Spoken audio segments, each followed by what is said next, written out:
E aí galera, beleza? E hoje, vamos lá, vamos falar do grande dia, vamos falar de a Revolução de 30 em Goiás, logo depois da nossa vinheta.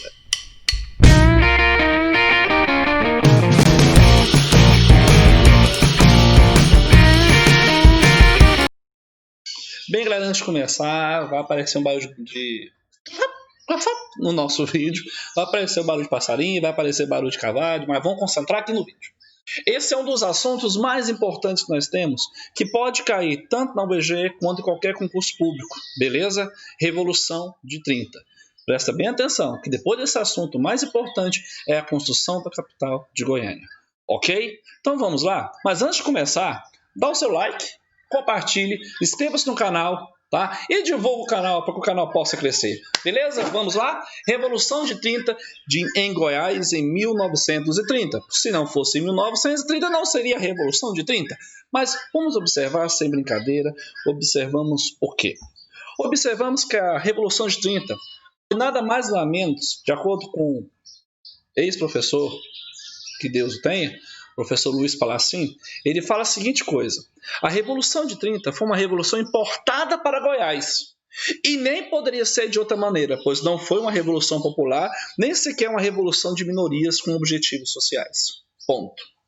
Foi uma revolução feita por grupos heterogêneos de classes dominantes, grupos estes de Minas e Rio Grande do Sul, de militares como o grupo tenentista e de classes médias, sem uma ideologia determinada e coerente, aglutinando-se, juntando-se por sua repulsa à ordem política estabelecida. Então podemos falar também que a Revolução de 30 é uma revolução de desafetos, de grupos dissidentes contra a chamada política do café com leite, contra aquela política da República Velha. Em Goiás, contudo, a revolução teve como ponto de apoio parte da classe dominante descontente. Os pequenos grupos de oposição que se tinha formado durante a última década da capital estavam onde? Em Rio Verde, em Inhumas e Anápolis. Era mais expressão de personalidades descontentes do que uma verdadeira oposição. E como falamos de personalidades descontentes, estamos falando de pessoas. Tá? Pessoas descontentes com o governo.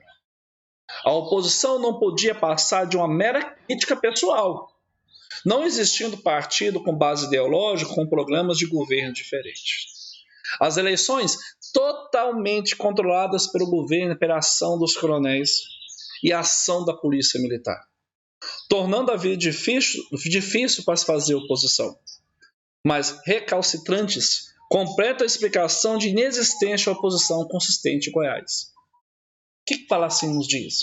Que em Goiás não tinha como montar um grupo de oposição porque tudo era fiscalizado aos mandos e olhos dos coronéis.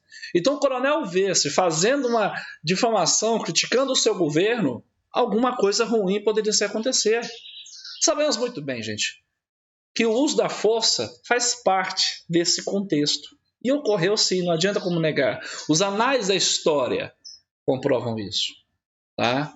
E nós temos que saber como lidar com isso nesse momento. A polícia militar, o uso da força física para acabar com a oposição, gerava um certo temor de como falar contra aquele coronel. Outro fator que impediu a formação de um clima revolucionário em Goiás, podemos falar o quê?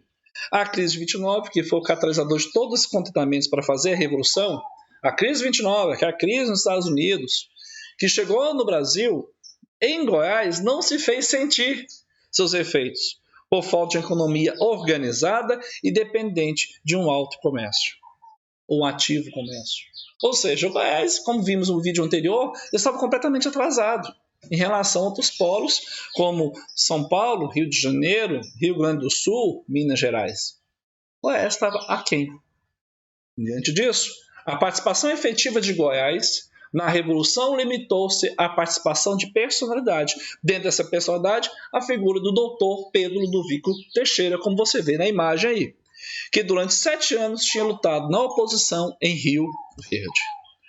Ao articular-se o movimento revolucionário, Ele, Pedro Ludovico, entrou no esquema, mantendo-se em contato com os centros revolucionários que existiam em Minas Gerais.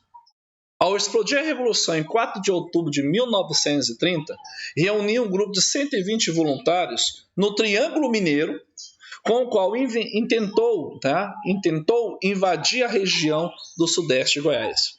Só que o grupo foi dispersado quando estava chegando até Rio Verde, não ocorreu o combate e Pedro Ludovico foi levado preso. Logo depois que a Revolução triunfava no resto do país, uma coluna procedente de Paracatu, liderada por o coronel Quitino Vargas, você vê aí na foto, no centro, chegou à cidade de Goiás. E o médico mineiro, Carlos Pinheiro Chagas, tomou o poder, tirando do poder o governante da então. Como nos outros estados, a Revolução colocou em Goiás um governo provisório, composto de 3 membros. Entre eles estavam Pedro Ludovico Teixeira. Só 3 semanas depois de colocar esse governo provisório, Getúlio Vargas nomeou Pedro Ludovico Teixeira como interventor de Goiás. Agora você imagine as oligarquias anteriores como se sentiram vendo o seu rival, seu inimigo político, assumindo a cadeia de governo do Estado. Começa então um período de 15 anos em que, de forma constitucional ou extraconstitucional, Pedro Ludovico Teixeira governou o Estado de Goiás. A Revolução, contudo, não provocou nenhuma mudança social. Podemos falar que no campo político apresentava-se como um movimento moralizador.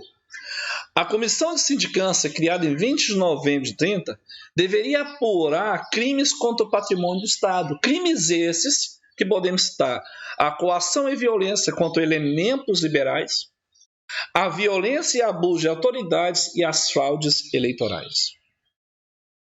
Pedro Ludovico Teixeira, como interventor ao tomar posse do cargo, sua ação era pautada dentro de normas de absoluta imparcialidade, como guarda avançada dos cofres públicos, de cujo propósito não recuar a um passo.